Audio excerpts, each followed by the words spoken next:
Hello, this is Kyle. So today I'm going to be talking about the Doctor Who companion Leela, who was portrayed by Louise Jameson and made her debut on New Year's Day 1977. The reason for this is because she is currently my favourite companion from the series, including the revived era, and I'd just like to take you through some of the reasons why.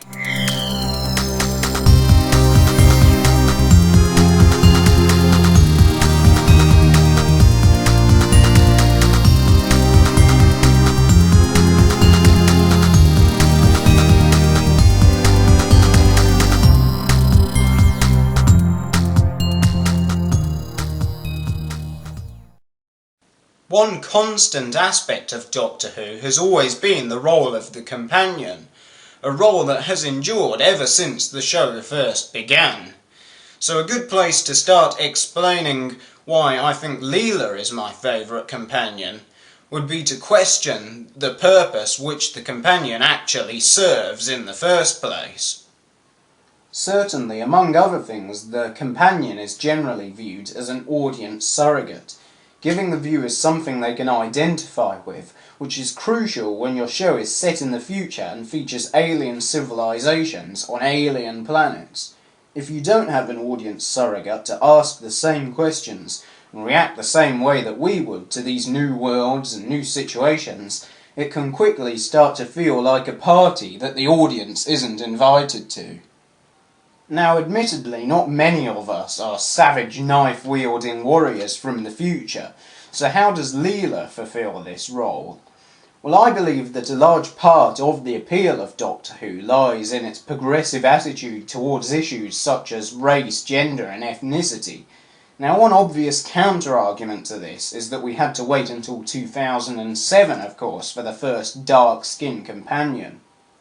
However, I think that just through its inherent nature and format, the show does promote equality, because the Doctor travels all around the universe and meets lots of interesting and crazy people, and he doesn't judge them by their gender or skin colour or sexuality or indeed species. Instead, he sees the potential in people, and I think Leela is a perfect example. My initial reaction on actually seeing Leela in the TARDIS for the first time was, why is the Doctor, who is forever making speeches about peace and the futility of war, travelling with a savage tribal warrior? But then I realised it all makes perfect sense. Right from her first story, it is established that yes, Leela is a warrior because it's the only thing she knows. But she's also open-minded about her surroundings and fiercely intelligent, and the Doctor recognises this and sees an opportunity to educate her about the universe. And this for me really embodies everything that Doctor Who represents and is all about. Now, the other reason I'm so fond of Leela is because it must have taken some guts, really, on the part of the writers, producers, etc. to actually make her the new companion. Because if you think about it, she was quite a radical departure, really, from your standard stereotypical Who companion, running up and down corridors, screaming, getting into trouble, getting captured, and so forth. I mentioned in a previous video how too many of the Doctor's assistants, particularly in the Revive series, are from present-day Earth, which is a real shame in a show which in my eyes should be all about variety and testing the limits of imagination.